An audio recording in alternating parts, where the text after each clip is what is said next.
औज़ुबिल्लाहिमिनश्शैतानिर्रजीम बिस्मिल्लाहिर्रहमानिर्रहीम। Class 12th student, subject physics, high secondary school Ashpora. हमारा topic है आज व्हीटस्टोन ब्रिज। तो व्हीटस्टोन ब्रिज में हम एक अननोन रेजिस्टेंस को कैसे पता कर सकते हैं। तो उसके लिए हमारे पास एक डायग्राम है। तो डायग्राम में ये एक बैटरी लगी हुई है जिसका हमने ई लिया है और टैपिंग की है, जिसको टैपिंग की को क्लोज करने से करंट पास हो रही है और ओपन करने से करंट पास नहीं हो रही है। तो ये यहाँ से इसमें दो रेजिस्टेंस जुड़े हुए हैं, पी और क्यू।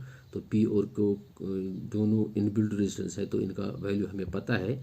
तो एक और रेजिस्टेंस यहाँ जुड़ी हुई है जिसको हम वेरिएबल रेजिस्टेंस कहते हैं। तो ये वेरिएबल रेजिस्टेंस जो है इसको हम एडजस्ट कर सकते हैं, फिक्स कर सकते हैं।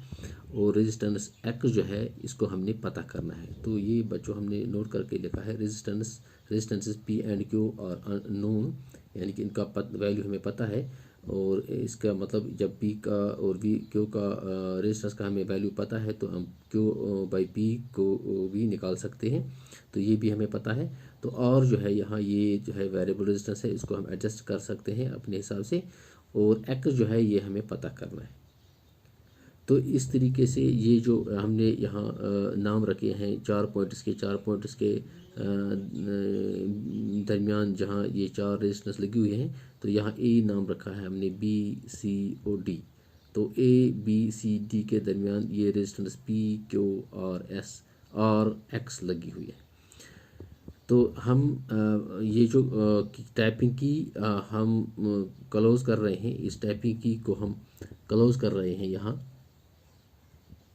तो ये करंट फ्लो होना शुरू होता है। तो करंट, मान लीजिए करंट आई यहाँ से इस डायरेक्शन में फ्लो हो रही है। तो करंट आई जब फ्लो हो रही है तो पॉइंट ए पे ये डिवाइड हो रही है। मान लीजिए करंट ए और बी के दरमियान जो करंट पास हो रही है वो है I1, और ए और डी के दरमियान जो करंट पास हो रही है वो है I2। तो करंट I1 बी और सी के दरमियान I1 जो है वो फिर से ब्रेक हो रही है। मान लीजिए यहाँ जो है ये I3 पास हो रही है और यहाँ I4। तो I4 किसके बराबर है, यहाँ जो करंट पास हो रही है, अगर यहाँ I3 पास हो रहे हैं तो I1 माइनस I3 जो है वो यहाँ पास हो रही है, तो वही I4 है। तो I1 माइनस I3। इसी तरीके से I2 जो है वो डी पॉइंट पे डिवाइड हो रही है। तो डी पॉइंट पे यहाँ I3 करंट भी आ रही है। तो इसका मतलब अगर यहाँ I5 करंट पास हो रही है, मान लीजिए हम सपोज करेंगे यहाँ I5 करंट पास है, तो वो किसके बराबर है, वो है I2 प्लस I3, क्योंकि करंट यहाँ से इस पॉइंट पे यहाँ I2 आ रही है और यहाँ से I3। तो इस तरह से हम पॉइंट ए और पॉइंट बी के दरमियान पोटेंशियल डिफरेंस कैलकुलेट करेंगे कि इनके दरमियान कितने पोटेंशियल डिफरेंस की करंट पास हो रहे हैं। तो ये मान लीजिए ये potential difference V A B के दरमियान, वी ए बी हम लिख रहे हैं यहाँ। तो वो है V potential difference from point A and point B, that is V A minus V B. तो वी ए और वी बी के दरमियान एज पर ओहम्स लॉ, तो करंट जो रेजिस्टेंस लगी हुई है पी और जो करंट उसमें पास हो रही है उसका प्रोडक्ट, तो वो है आई पी। इसी तरीके से हम करंट पोटेंशियल डिफरेंस निकालेंगे बी और सी के दरमियान। तो बी और सी के दरमियान सिमिलरली द करंट जो पास होगी वो है वी बी माइनस वी सी, वो है क्यू,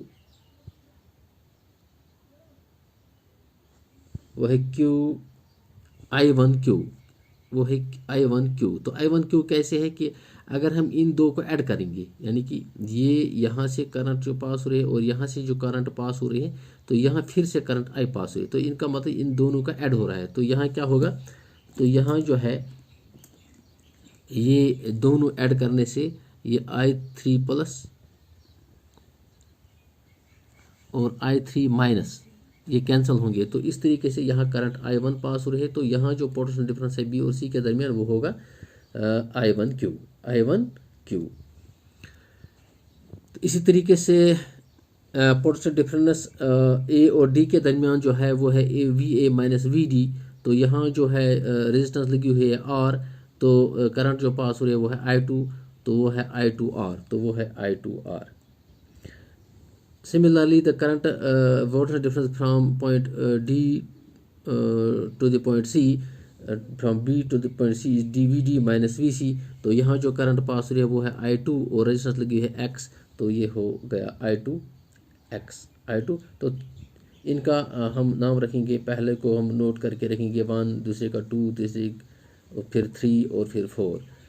बच्चों अब हम दूसरे पार्ट में इसको एक्सप्लेन कर रहे हैं।